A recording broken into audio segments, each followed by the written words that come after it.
Good evening, everyone, and welcome to the ArtistWorks Live Dispatch from Home. I am Patricia Butler, the CEO and co-founder of ArtistWorks. In case you don't know who we are an online music instruction company, and we work with 36 world-renowned musicians who teach just as masterfully as they play. You've probably heard me say that before, but it's true. They have come into our studios and recorded pretty much everything they know. But you can submit a video to them, and then in response, they will film a video and give you some guidance and maybe further assignment. And we keep those two videos paired together. That's called a video exchange. And everybody can see those video exchanges, as well as probably about 30 hours of lessons in each instrument. We have these live events. We have these live events just to bring a little bit of a musical oasis into your life. It's kind of a challenging time right now. So we're happy to have some music that makes you happy, I hope, and some interesting conversation for you to engage in as well. We ask you to actively participate. You're welcome to tell us where you're from and ask any questions, whatever you would like. We want you to be engaged in this this evening as well. We normally bring a couple of our artists on, or an artist and one of their friends. And tonight we have with us both Tony Trischka on banjo, in case you don't know what instrument he plays, and also Michael Daves, who is a fabulous bluegrass singer and guitar player as well. And so I want to encourage you to ask questions, because we have a little bit of a topic tonight. We're going to be talking about why players' progress plateaus or stalls. And it happens to everybody, whether you're a beginner or an intermediate or an advanced player. And of course, they're going to be playing a lot. Michael will be singing a lot. We don't allow Tony to sing. But we are going to have a lot of great music and a lot of great conversation. I will tell you, right before we launched here, we had a little bit of a technical difficulty. Michael had a hard time signing in, but it looks like he is backstage now. So I'm pleased to tell you that he is here. There is Michael, and he's going to start us off this evening with a little bit of music. Welcome, Michael. I'm so glad you made it. I hope, can we hear you?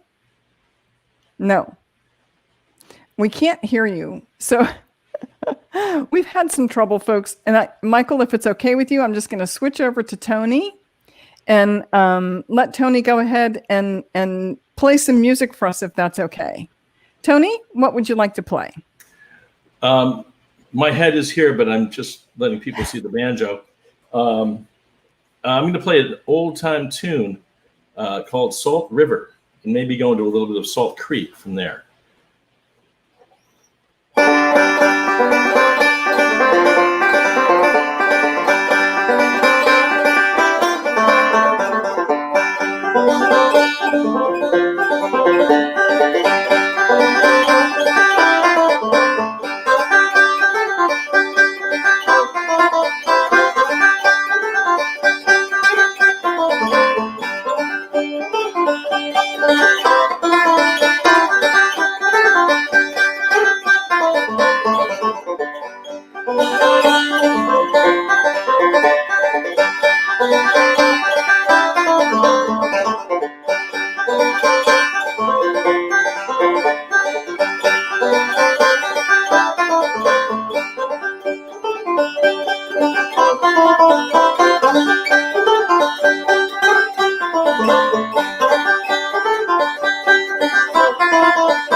Wow. Yay. Yay. That was great. Thank you. Tony. I want to see. There he is. There I am. Bravo. And I am not the only person applauding. I'm not the only person applauding. Let me see if I can bring Michael into the stream now. Michael, are you there? No. He's saying, don't do it. Cut me off. All right. Something's wrong. You're not muted, Michael, but I don't know why we're not picking you up, but I'll connect you with Marcus and make sure we can get you some audio there, okay? He can hear us. So tell us a little bit about what you just played there, Tony. That first tune was a tune that I discovered while trying to, it's a tune called Salt River, and I put together this fiddle tunes for banjo book for Mel Bay, the company Mel Bay. Right. Maybe 10 years ago or something like that. And I wanted a cool version of that tune and found that version of it. And it's a tune that led somebody, who knows who, to write Salt Creek. Bill Monroe and Bill Keith are credited with writing that. So Salt River was a predecessor to Salt Creek, which is a very standard and wonderful tune in the bluegrass repertoire. So that's what that tune is. You know, it has kind of this lonesome, high lonesome, or as Bill Monroe would say, it has those ancient tones, which is a very cool way to put it. Yeah, that really is very eloquent and actually very apt. It's hard to say what, antique means or old, but you can just sort of feel that. And actually, speaking of old. Careful. No, let me finish. Sorry. I think you have a CD you're working on from the Civil War. That's old. That's really old, although it's something I've been working on for about 11 years. Oh, gosh. And it's called, excuse me, Shall We Hope is the name. We've renamed it. Shall We Hope.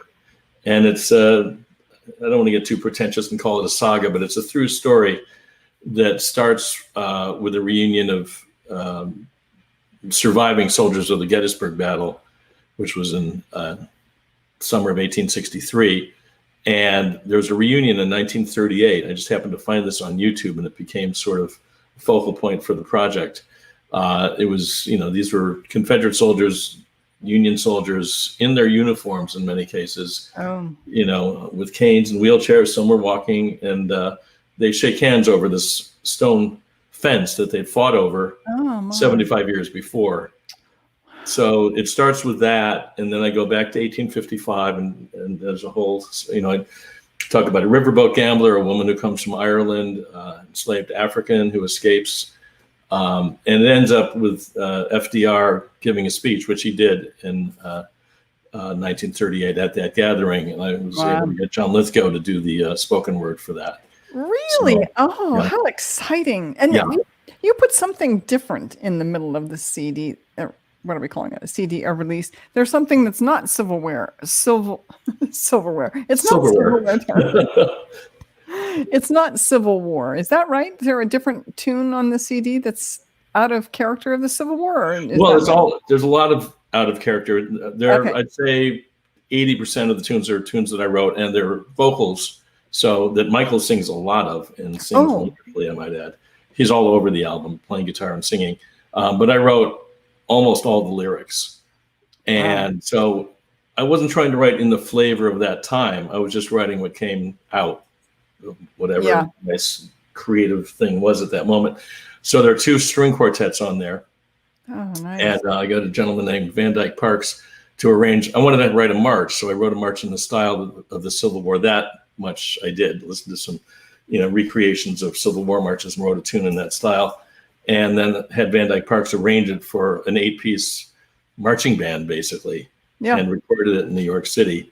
But Van Dyke, being just amazing and just going off in any direction he wants to, has like some calypso feels in there in the middle of the Civil War march. So there's, there are all sorts of curves, I guess you could say, in there, but it does all tell the story of the Civil War. And he's been one of your favorite musicians, Van Dyke has been, for quite some time.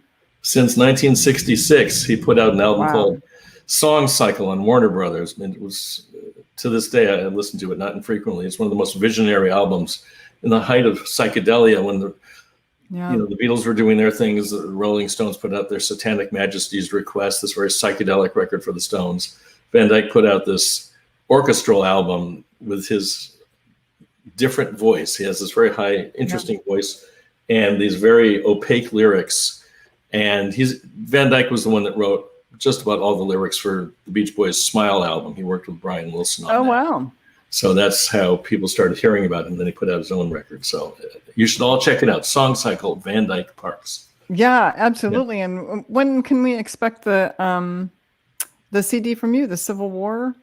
We have a release date, but I just hate to say it because don't even. But I would say in the fall. I'll just okay. And what's the name of it? What should we? Go ahead. What's the name of it? Yeah, Shall We Hope is what it's called. Shall We Hope? Okay. Yes. There's Jesse. There's the answer to your question. What's the name of the CD? She's already interested. Shall We Hope? What a wonderful time appropriate name. That's really great. So there's a bunch of people here that want us to know where they're from. Ooh, is that thunder? That's thunder at my end. So if the power goes out, we'll have an interesting time. Oh, won't this be fun? Yeah, Michael can't get in and you won't have electricity and I'll probably have an earthquake or a fire. Probably a fire before an earthquake. Oh, please. Oh, please. Okay, so let's see. We've got a couple folks that are checking in. Dave Herzing is from Pennsylvania, my hometown. Hey, Dave. Yeah, nice. Isn't that nice? Yeah. And Adrian is from London. Wow. Hey, Adrian. And then this is just a smart aleck remark, but I kind of like it. Yes, now Tony is adding new lessons to his course at ArtistWorks, and that's going to be on beard trimming. And here's Joseph Float from Ohio. Hello, and yeah, Minnesota. Oh my goodness, yeah. I don't think it's getting cold there yet, but it won't be long, probably. Let's see here, and then here we have Fallbrook. I'm sorry, Fallbrook, California. That's great. And Shane Goodison. Yeah, he's from Canada. That's terrific. Alberta, Canada, no less. And then Alex is joining us from Germany. You've spent a fair amount of time in Germany, haven't you, Tony? I kind of remember you going on trips there. I won't take huge amounts of time, but yeah, I've toured over there with the band Skyline I used to be in. We did some tours over there. I played a free jazz festival there in the 90s. And I've done some workshops over there in Bavaria also.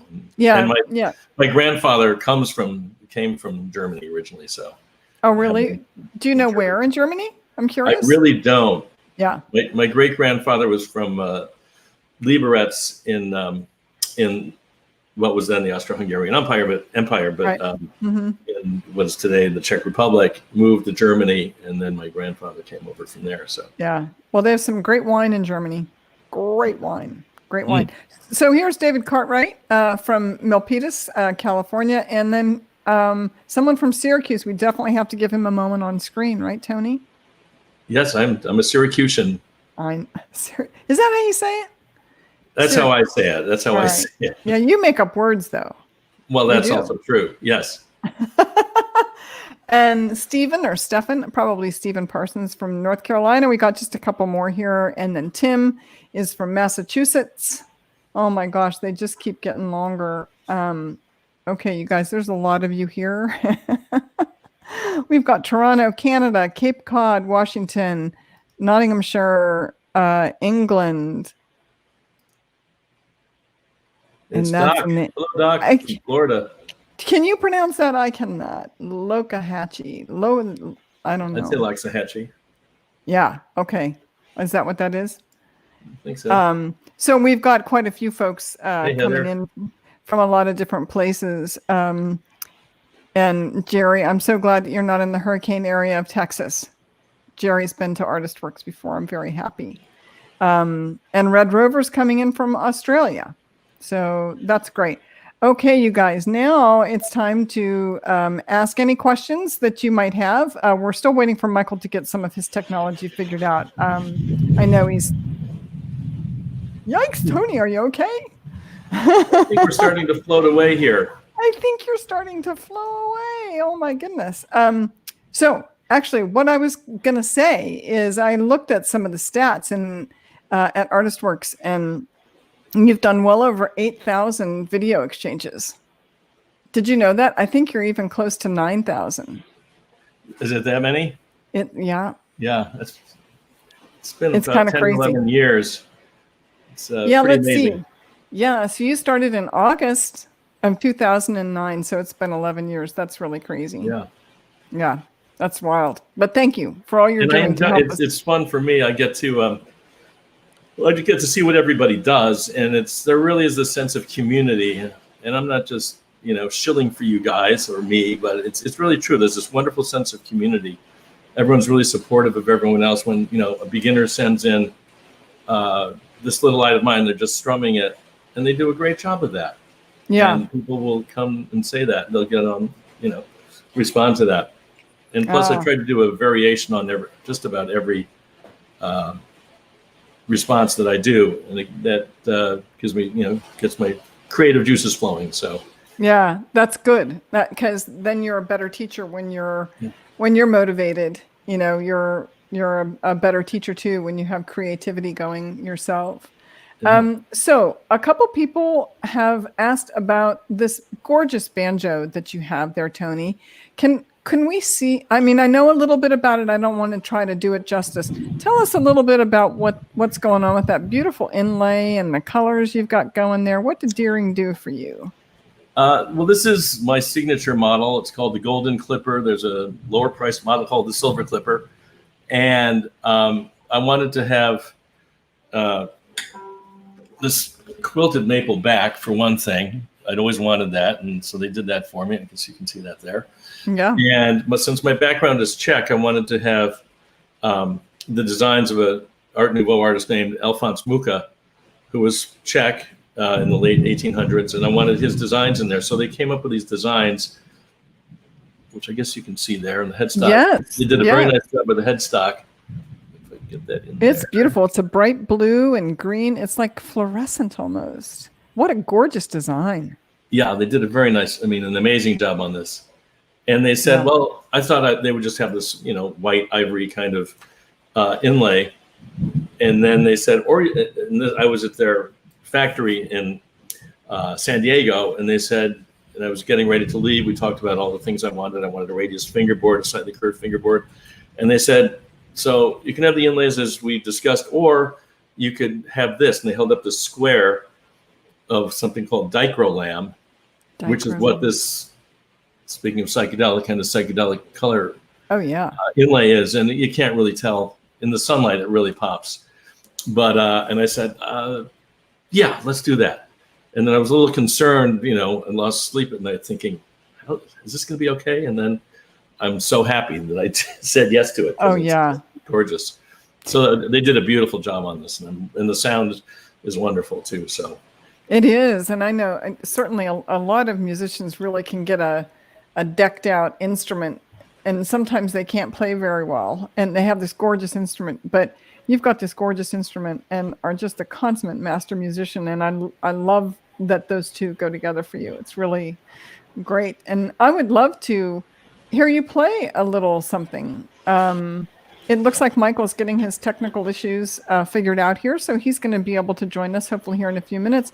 But could you play us something else, Tony? Anything come to mind? I should. Is Michael ready? Let me ask you that. Not just yet. No, he's working. As soon as he is ready, we're going to bring him on, though. Okay. I think it's storming where he is, too, and so he's having some issues. But I'm happy to just chat here with you. I'm going to play this other banjo, actually. I want to play this other tune. Okay.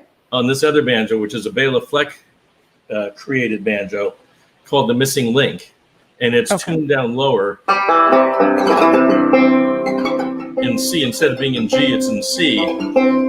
And I got this maybe 4 or 5 months ago, and since the pandemic hit, I've just been writing all sorts of tunes on this because it's just really inspiring having this low tuned banjo. So I'm going to put this down. And what kind of banjo is it there, Tony? Bela calls it the Missing Link. Oh, the Missing Link. Oh, I remember this. We had this discussion before. Yeah. Right. It's the Missing Link, and it's just this really cool banjo that I'm loving. And in addition to my deering. It's just a different, scratches a different itch, I guess you could say. Okay. And this is one of the tunes I've written on it fairly recently.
Beautiful. I really love the sound that you make with that banjo. It's really, and the song was great too. Thank you. I mean, it's got a beautiful sound, and the fact that it's low tuned and it has that low sound, and it has a lot of sustain. When you hit it, it just rings. Oh yeah. Which banjos aren't allowed to do, but this one does. So they're not allowed. Thank you, for that. Well, and this also has a very nice inlay pattern. I can just give you a flavor of yeah, it. that's pretty too. That's very pretty. Banjos are very artistic. They're what? They're very artistic. Oh, yes. Yes, indeed. So we're going to try Michael again, I think. Nod, Michael, if you think it's safe. Hear me. Ta-da! Can you hear me is the question. Sir. Okay. Yes, sir. Then it's okay. Can I excuse myself for about 3 minutes to check on some water issues from this rain? Yes, of course. Yes, Tony, please go ahead. Go ahead. Take over, Michael. I'll be right back. All right. Hi, Michael. Well, hi. Nice to see you here. And these are the problems of our days and age. You know, get everything tested and working right, and then who knows what's going to happen. Here we are.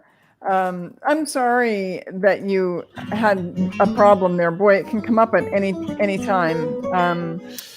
So I'll tell you what. Are you in the mood? I was just asking Tony to play something, and he did, and we were talking about that gorgeous banjo he had. Mm-hmm. Are you in the mood for singing something and playing something? Yeah. Yeah. All right. What would you like to play and sing for us? Well, I want to go ahead and I'm going to do this song that I planned to start out with. It's a Stanley Brothers song, and it happens to be Carter Stanley's birthday today. Oh my gosh, Carter Stanley, the lead singer and primary songwriter for the Stanley Brothers, and huge fan of the Stanley Brothers. And address them a lot on my vocal school. But this song is called "I'm Lost and I'll Never Find the Way," which sort of I figured also tied into what we were planning to talk about tonight with, what do you do when you get stuck? Yeah, that's right. We just introduced that subject a little bit earlier, and we didn't even get a chance to talk about it yet. So I think this is a perfect song. So take us away with your wonderful sound. All right. Thank you.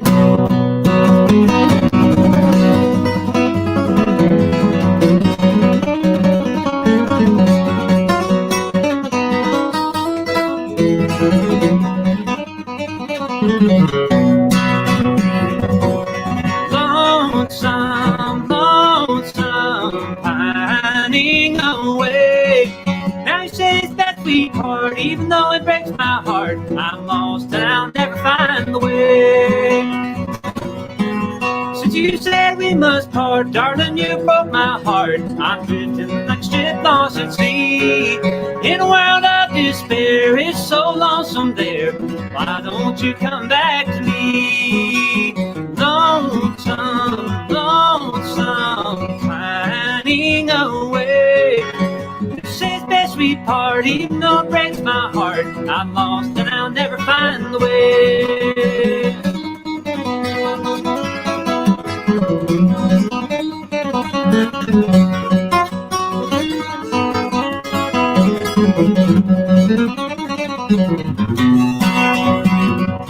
You said you'd be true, no one else would ever do. I believe you with my heart and my soul, but you broke every vow and it's all over now.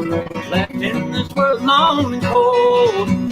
Lonesome, lonesome, pining away. You say it's best we part, even though it breaks my heart. I'm lost and I'll never find the way.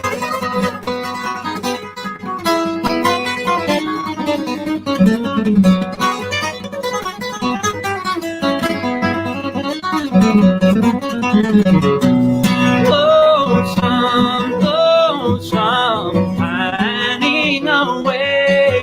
You say that sweet part, even though it breaks my heart. I'm lost and I'll never find the way.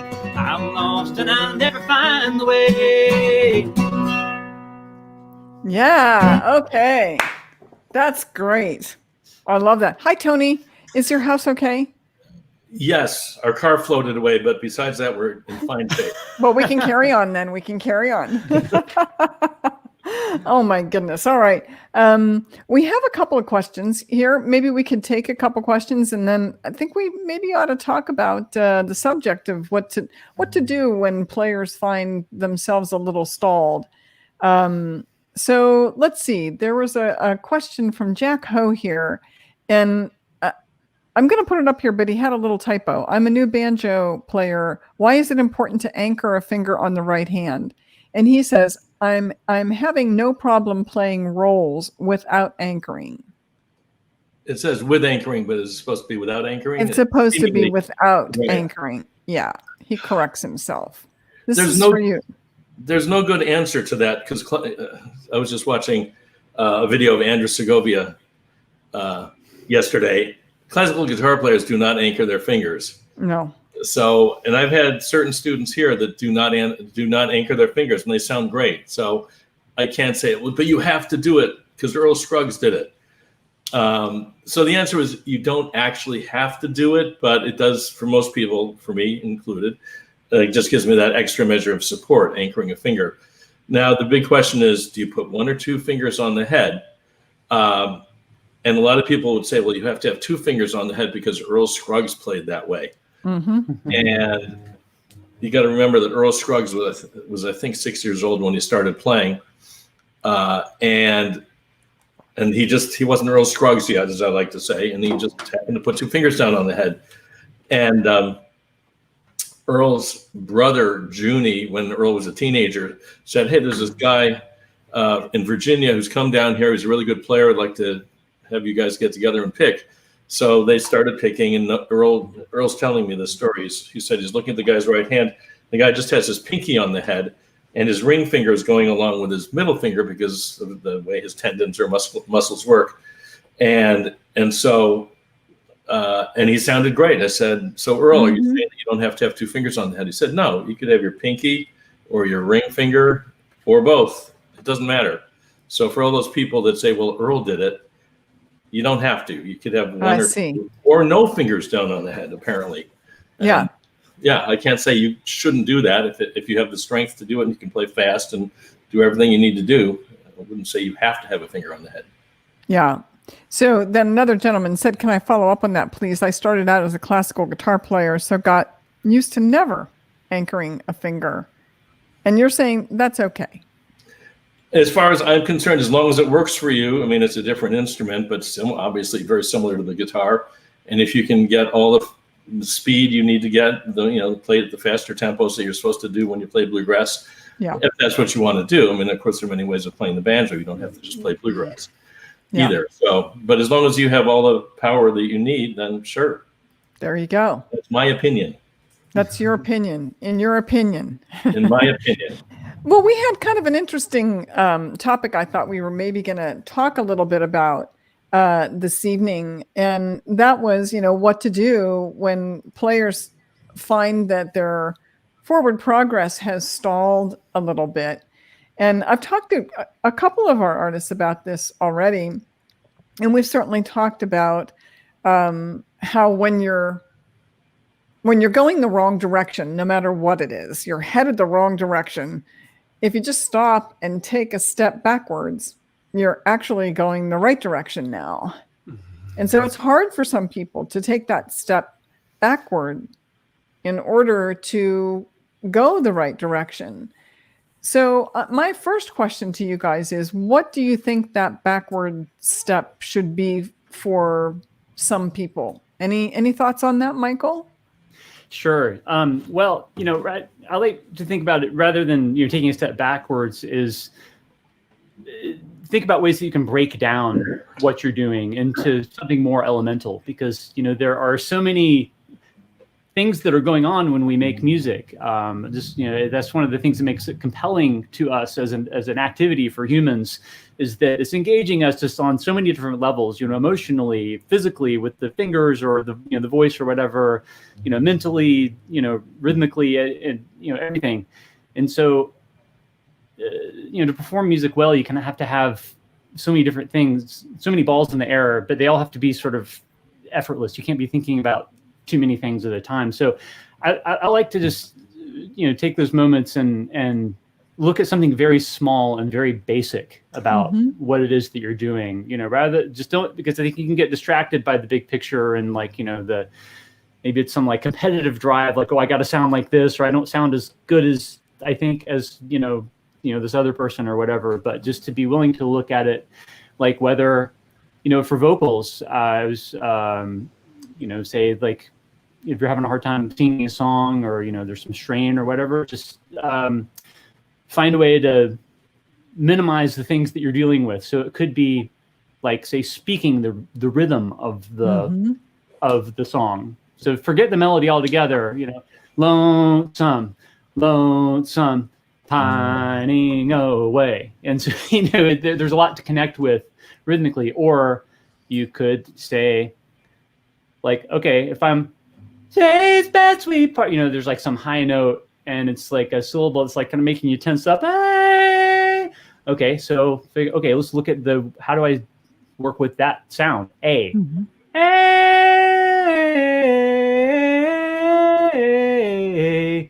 Try singing the whole melody slowly just on that one syllable, or that one vowel rather.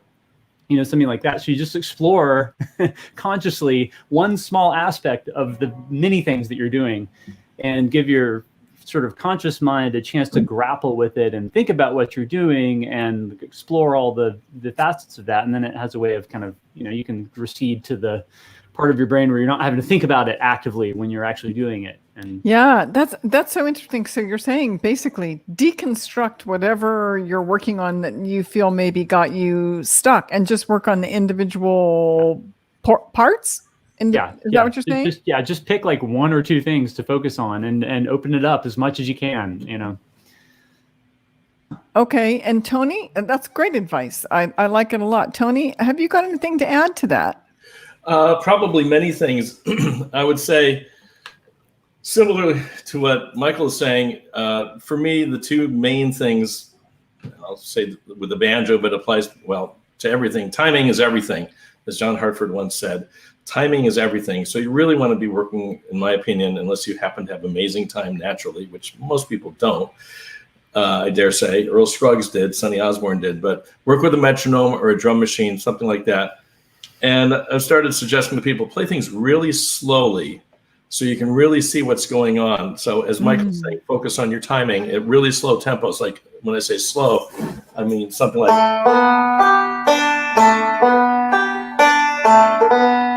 it could be even slower. And do that with a metronome. But then also another thing that is really important to me is separation of notes. It's a term that J.D. Crowe, the wonderful banjo player J.D. Crowe, told me one time. He said, for him, the most important thing that he would tell a beginner is have really great separation of notes, meaning that every note you're playing is really clear and crisp. Now, when you're playing Scruggs style, it can apply to,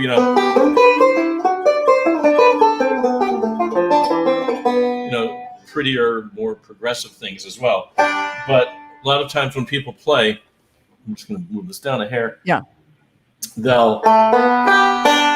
Their first string will be quiet. It might be the fifth string. It might be the thumb that's quiet or the index finger. But the middle finger, very often, more often than not, I'll hear this. And I'll see their middle finger's touching the first string, but I'm not hearing it, or I'm hearing very quietly, whereas what I want to hear is... That helps with the drive and just giving an overall good sound so you're not having notes dropping out. But another thing, I think there are various other strategies that you can have, one of which, and Michael also alluded to this, is talking about playing the actual syllables of a tune, which is another John Hartford, Earl Scruggs concept, where you're just really trying to play the actual syllables of the song, which a banjo player might play something approximating that. But Earl Scruggs did a version of Country Roads that went like this.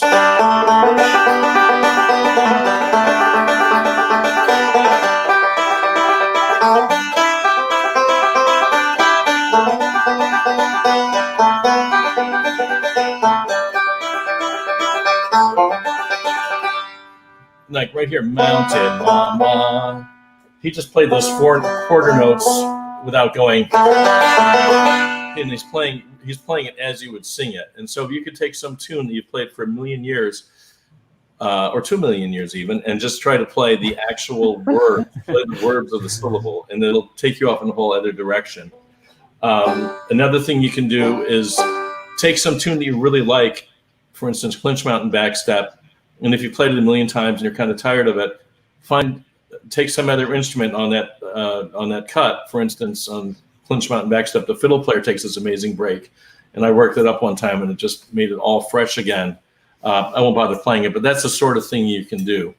You can free improvise. Also, there are all sorts of things that kind of can open things up again. When I was talking with a couple of other artists about this, one of the things that a couple of them said was they listen to a different genre of music when they've kind of hit a wall. Now, these are professional musicians, but still they say that it helps them to listen to like classical music or Cuban music or jazz to kind of hear something different and feel the music differently. What do you think of that? I mean, is that an idea that either of you would say is a good one? Michael, how about you? Oh yeah, absolutely. I think being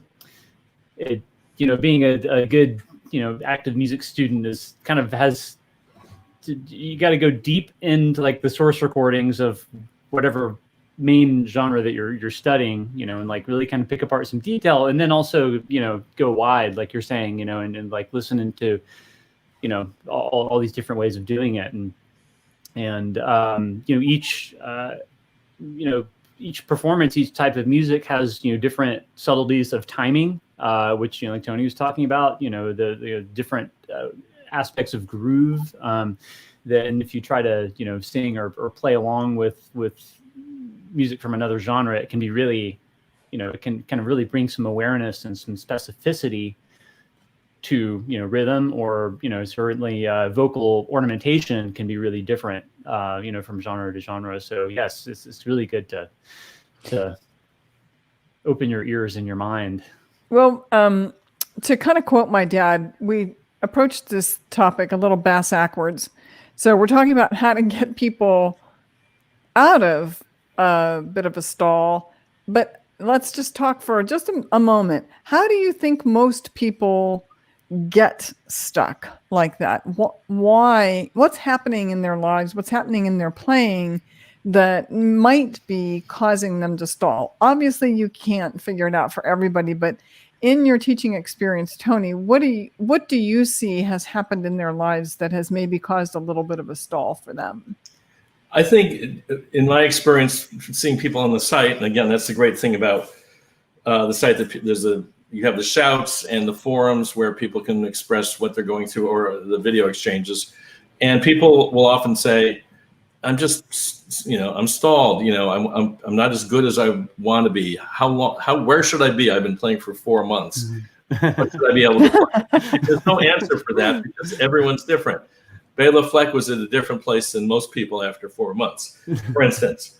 So there's no really good answer. Everyone has their own pathway, their own journey. But that's the main thing. People just get frustrated. They think they should be playing better, or they see, other people around them playing better, and they start comparing themselves. And you don't want to do that. Or they can't play fast. They want to work on their speed, and they're just not able to play faster. So it's things like that, their own limitations. They can't break through them, but there are other things, some of which I mentioned, that can help you with that. So yeah. Okay. Sure. Yeah. Michael, any thoughts? Yeah.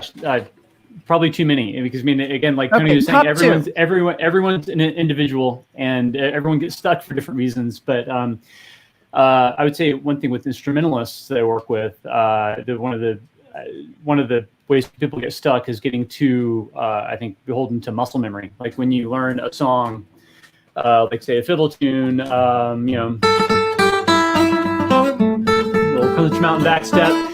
There's a way, it kind of gets lodged in your fingers, and you want that, you need that to function, that muscle memory. But then once that happens, there's the danger of that going on, your mind's kind of going on autopilot.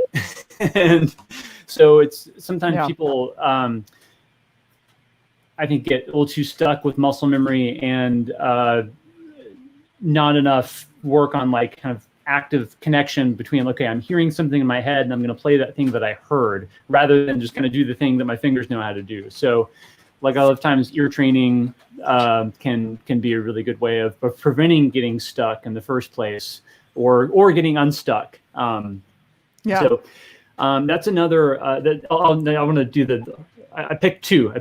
Yes, I can talk all night about this. I know. It's a big subject. It really is. But you know what? It plagues a lot of players. And I think it is one of the biggest reasons why people seek out ArtistWorks, because they are stuck, or they're just not making the progress that they wanted to make. And they're looking for someone to tell them how to get to that slightly higher level of play.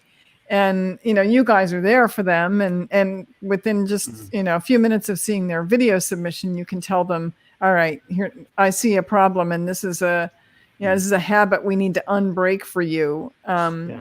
So I really appreciate that. We do have a couple of other questions that pertain to learning, which I'm very thankful for.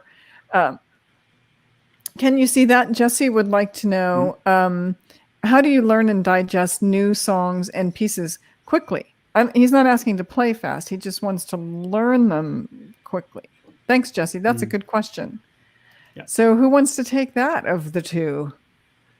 I guess Tony. Okay, I'll jump in on this. I personally don't have any magic answers for banjo tunes or learning a fiddle tune, except, what I do, I just play them over and over and over again. Also, when I teach them, when I used to do one-on-one lessons, I might have 6 lessons in one day, and maybe 4 of those lessons I'd show them one tune. And after 4 hours of showing people a tune, I sort of get it in my fingers. But if you pay attention to what the rolls are, this is for banjo players, of course, and think, okay, we've got 2 forward rolls here. and then a forward, backward roll. And if you start thinking, what are the rolls here? That's one thing that can help you. I mean, it depends on if it's a fiddle tune or a song. But for me, it's mostly really just repetition. But I think also playing with a metronome at very slow tempos, it can get, your brain can get trained to memorize it. It's something I would suggest playing at very slow tempos if you're trying to learn Blackberry Blossom. Go painfully slow, and you can really pay good attention to each note that way, and so on and so forth. So that's another thing I would try. Sure. Great. Well, you guys give terrific advice, and slowing it down, breaking it down, all of that. So for any of you players out there that find you're maybe not making the forward progress that you want to make, these guys are telling you to slow it down, break it down. And that generally means getting back to the fundamentals and like listening critically to everything you're playing, the sound that you're making, the notes that you're playing, and the sound that you're making with your voice as well. Is that an okay synopsis? Yeah, I would add a few just to talk about learning songs and lyrics. I get asked that a lot on my site, and you know, there are various tricks, you know, different for everyone. But if you're going to learn a song, it's really easy to just go search for the lyrics on the internet and just cut and paste into a document or whatever. And that is nice that they're there. But if you want to learn it quickly, sometimes it can be better to actually just write them out by hand by listening rather than cutting and pasting. Another thing is that once you have the lyrics, you know, you're thinking about it as a song, which has words, melody, and rhythm, you know, and phrasing and all that. But just recite the lyrics like poetry. You know, again, just breaking it down just to the, you know, just to the words. And as you're doing that, I think trying to evoke a mental scene or a story, you know, that is really associated with the words. So when you're singing it, it's not just the notes and the rhythms, but you're like summoning a whole picture of the scene. It could be the emotional moment or the location or something just that is an association for you, but just to try to give the lyrics some very kind of full featured, you know, mental image. And that's a really good thing to draw on as a performer, but can also help you learn things more quickly because it's giving you more than just the words. It's it's a whole more picture. Context. Yeah, that's great. If I may, and Michael, not to contradict you, but I think you're kind of way off when you're talking about listening to a song and then writing it down, listening, because for instance, Bill Monroe wrote a song called Goodbye Old Pal, or at least performed that song. And for the longest time, we thought he was talking about two meatballs in the sand. Oh my gosh. When in fact he was saying, to me, boys, it was sad. So you can have these problems. I'm just saying these pitfalls might befall you. That's all. I'm just kidding. There's a whole deep dive to be done on misheard song lyrics. Oh yeah. Oh no, that would be a very, very fun live stream, wouldn't it? Yeah. The Johnny Cash tune where he talks about buy me a box of macaroons, the River Queen she's rolling on. Yeah. You know, Batten on down by Baton Rouge. We used to think he was talking about box of macaroons. Oh my gosh. Yeah. Oh my goodness. Or you know that Beatles song where they're talking about the girl with colitis goes by. I've never heard that song. I've never heard that one either. I've never heard anybody do that. That's hilarious. Yeah, the girl with colitis goes by. That's a good one. I mean, speaking of like mental images to like draw upon, yeah, I mean, okay. Guys, we really are live on the air. Yeah. Okay. Is this on? Yeah, I don't have a mute button, unfortunately, but that's okay. Maybe like we should cut to music or something. I don't know. Please. But, yes. Yeah, we should have you guys play a little something back and forth. What you talked about Fox Chase, I think. Not that I want to change the subject. Now this, but you might want to change the subject, and that's fine. It's sort of your job as moderator. Keep it moving. Moving right along. Right. Well, I was suggesting that Tony and I do one of Tony's songs. It's a song and a tune. He wrote all in one. All by himself, and It's a song that is on his album Territory, which is a great record because I'm on it. Of course. That's why it's wonderful. That's why it's wonderful. I sang it, and actually Ann got to record it. I was engineered that track for better or for worse, and Brittany Haas played fiddle and Skip Ward on bass, but also the song Fox Chase. We did it on Tony's debut on the Grand Ole Opry last summer. And, that sounds like a great tune to do. Brought down the house. Cool. Let's hear it. So yeah, let's hear it. How are we gonna do this? I don't know. I think we're gonna Tony's gonna kick it off on because it's a tune first, and then I might play a little bit. I'll sing it, and there's some with the words. There was this call and response, so I figured maybe we could try to do some rapid fire back and forth on the call and response section. I'm nervous, but let's try this. Okay. Let's play one time to the form. Sure. I'll do that, and then you can start singing. Why don't we at least get off the ground that way? Wait, I got to get this angle right. Sorry.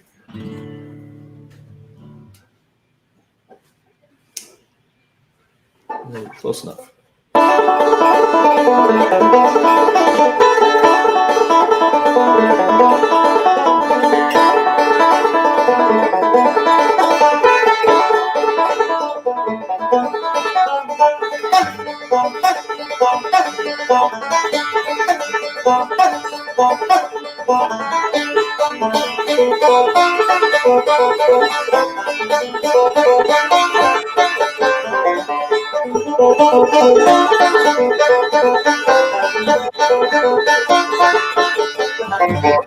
Mom said, time to look at your horn.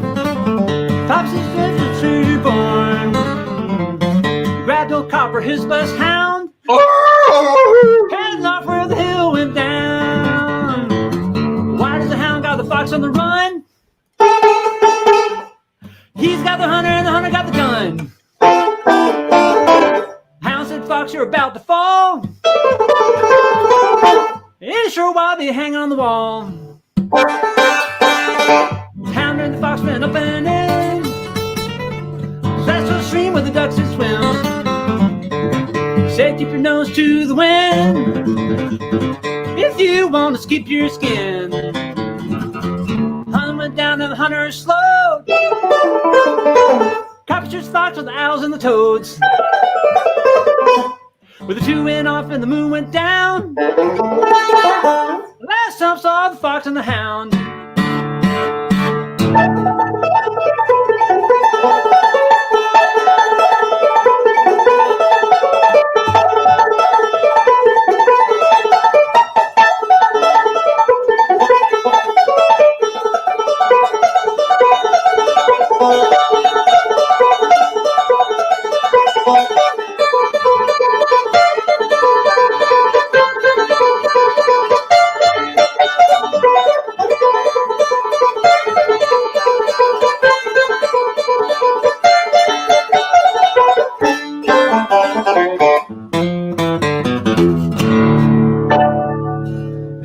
Something like that. Yeah. That was great. I enjoyed that. Yeah, I could just see people dancing now, you know, but there's just that moment where there's the latency and they gotta hold their position because they're waiting for the next instrument to come in. That's great. Oh, I love that one. That's really a good one. So Michael, we talked a good bit to Tony about his upcoming CD, which you're very much involved in. Is there anything interesting that we should know about what's going on in your life or what will happen when we're done with this crazy pandemic? Uh-oh.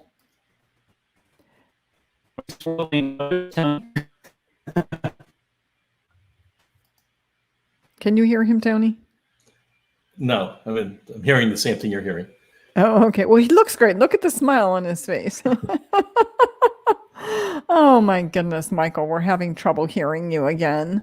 Well, I don't know what's going on in Michael's life, or I would just riff a little bit. Maybe. Do you know anything, Tony? What's going on? Oh dear, he dropped out. Do you know what's happening? I know he's been doing. I should know the night. It might be Fridays. I'm not sure. He's doing a regular streaming. I guess I'm not sure if it's Zoom or not. I'm assuming it's Zoom. I was doing this. I did 11 of these myself, called Tony's, and I think he's doing a similar. I mean, a lot of people are doing this, and he's doing it just solo, and they're amazing. I've seen one of them so far, but yeah, it's just Michael with his amazing voice and his amazing guitar playing, and he knows so many songs. And every show he does once a week, it's like a whole, as far as I know, it's a whole different batch of songs.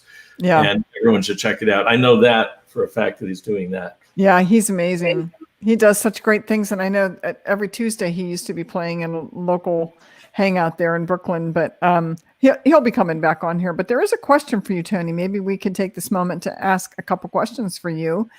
Question for Tony: if you need to use a capo, what do you use for the fifth string? Well, that's a very good question, because here's my capo. I keep it up above the nut here. Whoops. There, I keep it here. There you go. You put the capo, if you want to play an A, you go up 2 frets. And then you have to do something with the fifth string. So you probably can't see this. I can see, yeah. There are these tacks that are put in. Oh, yeah. And I've got them at the 7th and 9th frets. And then you just slip the fifth string under them. So now the fifth string, whoops. Let's get the setup properly now. I see. So you just cut it under there. It might take a little retuning, but that's what you do. There have been people that have created fifth string capos. Bill Keith had one on his banjo. A guy named Rick Shub makes a good one of these. And they go along the side of the neck. It's a metal strip that goes along the side of the neck. And there's some sort of piece of metal, it might be a little spring kind of a thing, that you can just immediately slide anywhere on the neck. Yeah. I'm not crazy about those. I'm not putting them down because some people like them. But for me, you're kind of covering over the dots. There are dots on the side of the neck. And plus, you're going to have to drill holes in the side of your neck, which I'm not a big fan of doing. Ooh. Yeah. And so anyway, but some people do that too. So those are the 2 ways to do it. Yeah. Well, thank you for answering that question, because I think that may be one that a lot of people have. There is one more. I think that Shane is asking this question probably for a guitar player or a banjo player or even a singer. For a beginner, is it viable to do open jams? I think, help the stage right. I once asked Earl Scruggs, what would you say to a beginner? And what he said was play with as many different people as you can. Yep. That's as a beginner. It's not like, I had this student years ago who was he could play Bela Fleck things. And I said, and he sounded great. He could play almost anything, but he was just a little bit stiff. It was, he needed to improvise more and needed to play with people. And I said, why don't you there are jam sessions in New York City. Why don't you go to one of those jams? No, I'm not ready yet. And he was great. But I think it's really good to get out and play with people.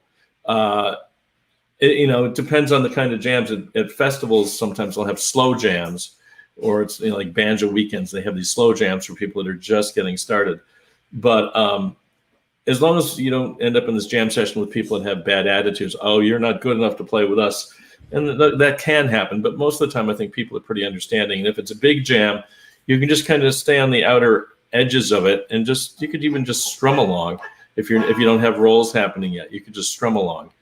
And it's really great because it builds your confidence in playing with people, of course, and it teaches you how to improvise playing in different keys without that you're not used to, because you have to go with the singer, or if a fiddle tune's in a particular key, it helps you with your time. And I think the reason Earl Scruggs said play with as many different people as you can, if that's possible. Some people don't have that luxury, but everyone has a different feel, and you just learn how to interact with different people in different ways. It makes you much more flexible. So yeah, I'd absolutely try to do that. And if you're not quite ready, if you don't feel like you're ready for that, you can always find someone who plays the guitar, a significant other, a spouse, friend next door. And if they don't play the guitar, have them play the guitar, learn 3 chords, learn G, C, and D for bluegrass, and just play along with them.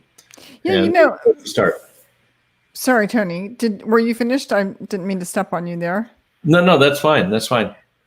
I talked about this very thing with Martin Taylor because I said he often says he's self-taught, and he's corrected that a couple of times because he said I've learned from a lot of people, and he didn't like sitting alone, sort of woodshedding every day. Right. So what he did is he just put himself out there with other musicians, and he would tell them, "Look, I'm just learning, but I want to play with you." And he would sometimes go to their rehearsals and play with them, and he would hear something maybe that the piano player did that he thought was really interesting, and he would try to do it on his guitar.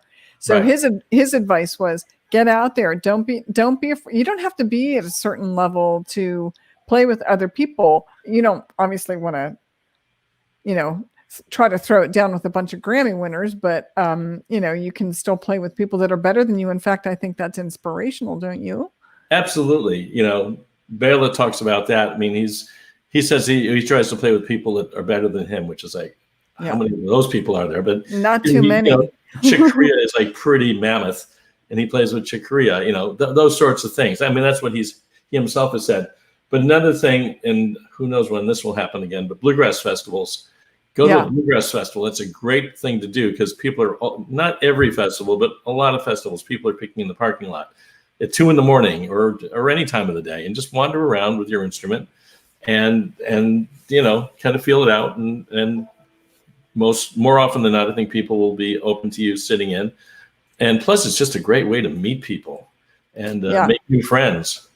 So anyway, that's what I would say. And I think especially in bluegrass too, it's such a community. It's such a welcoming community that if you're just starting to play and you say that right out loud, it's like ukulele. They're the same way. If you say, look, I'm just a beginner, but I want to be part of this and I want to learn from you, that's when you're going to be welcomed really, I think, the most, because everybody wants to perpetuate the genre, the style of music. So they want new players. So they want to help you kind of along your way. So it's all a good thing. So go ahead. I just want to point out, it was just pointed out to me that today is J.D. Crow's birthday.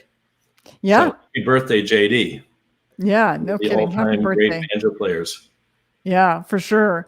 So poor Michael Daves is in Brooklyn with an electrical storm, and he apparently has no electricity now. Oh my gosh. So he has no wow.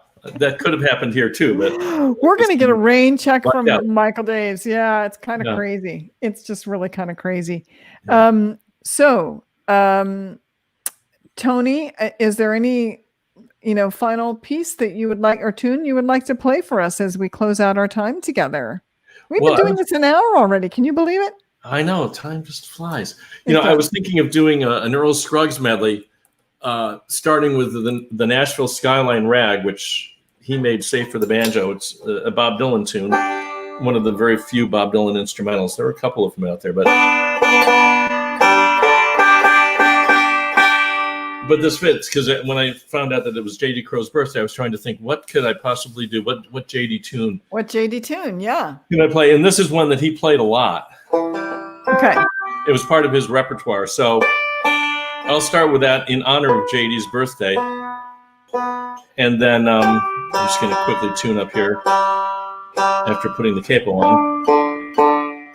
And then I'll go into Earl Scruggs' lovely and one of my favorite tunes, Ground Speed. That'll be good.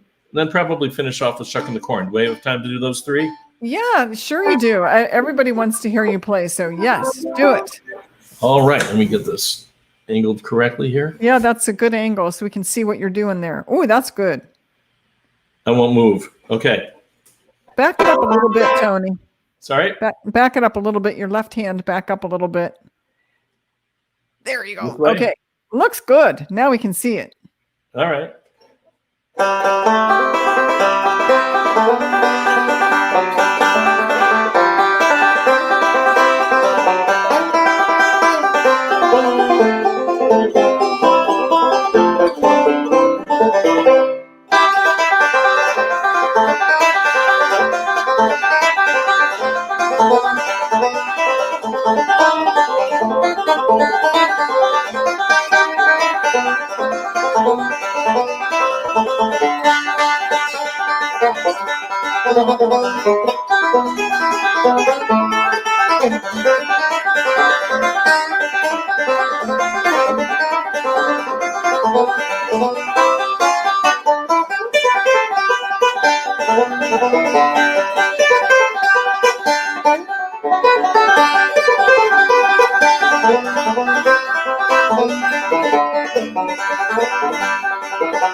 Wow.